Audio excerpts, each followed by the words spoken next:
My wife tried to make me pick between my mother and the birth of our baby, and now she's kicked me out because I didn't put her first. So my wife, 33F, and I, 36M, are expecting our first child soon. My mother, who is 70, has been diagnosed with stage 4 cancer and has been hospitalized since it is so severe.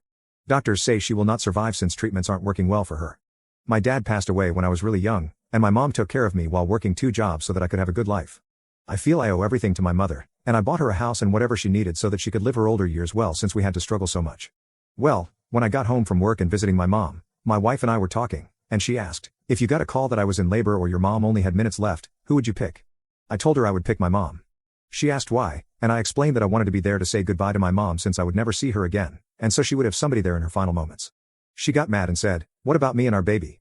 I told her I would try to be there as fast as I could after my mom, but that most likely wouldn't happen, so I told her not to worry about it. She was still mad and told me to get out of the house. I left, and now I'm at my mom's house. I don't feel like I had a winning answer. Was I supposed to lie to a hypothetical question? Edit. I keep getting the same question about why I left my house. Even though I may own the house, it was late, and I didn't want my pregnant wife out late at night. She told me to leave, so I knew it was either me or her, and I didn't want it to be her.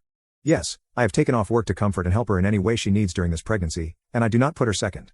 To everyone saying that I would be leaving her alone, no, I wouldn't. She would have her mom there. She has said she wanted her mom there with her in delivery. And lastly, my mother is still at the hospital. No one is living in her house at the moment. Update 1. So, I went back home yesterday afternoon. She wasn't there, and I assumed she was at her mom's house. She came back in the evening, and we had a talk about what happened. She did apologize for asking the question, and she said that when she thought about it, she understood my answer because she would do the same. I asked her why she asked, and she said she didn't know and thought I was going to pick her since I normally do. I kinda just said okay and moved on.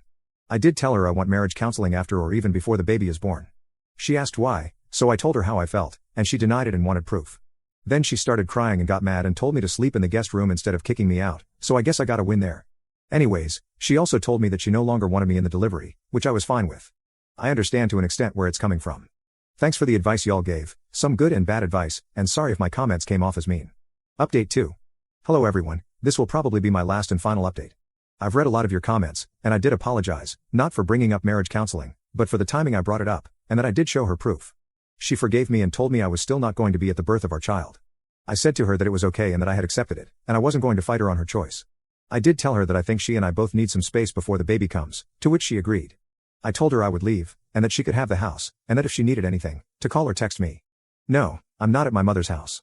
I'm at a friend's house. He doesn't live there anymore, but he usually rents it out. To all of you asking why I don't kick her out, it's because I'm the only person who makes money in the house, and I know especially now, if I kick her out, it will be called financial, emotional manipulation, or even abuse. So it's better a lot of times if I leave.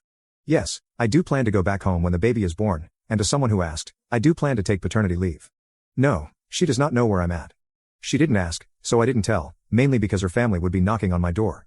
To people who I know are going to ask why I'm not fighting harder to be in the delivery room, I've learned that some things I cannot control, and one thing is people. If she doesn't want me in there, I won't be. My main example is if I had gotten someone pregnant in my 20s, and I said to delete the fetus, just because it's my baby as well doesn't mean that I can control what she does. So it's her body, her choice. About the divorce thing, I do care if she divorces me. I do love her, but I cannot control how she feels. So personally, I won't beg her not to.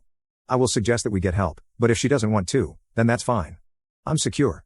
What I mean by that is she will get nothing in the divorce. Does she know that? I don't know. Update 3. Hello everyone, I have good and bad news. So, I will start with the good news. My wife had the baby on January 26th. It's a girl, and I love her so much. I wanted to name her after my mother, but we found a compromise, and her middle name is my mother's name.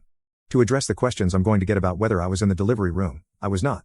I did ask, but I got a no, and she said she had already told her sister. It was fine, because by then, I had stopped caring a lot. The bad news is my mother has passed. She went a week before my baby was born. A decent number of her friends came to the funeral. If you go back up a sentence, I said I had stopped caring a lot. She didn't come to the funeral, she made stupid excuses, and I just said forget it.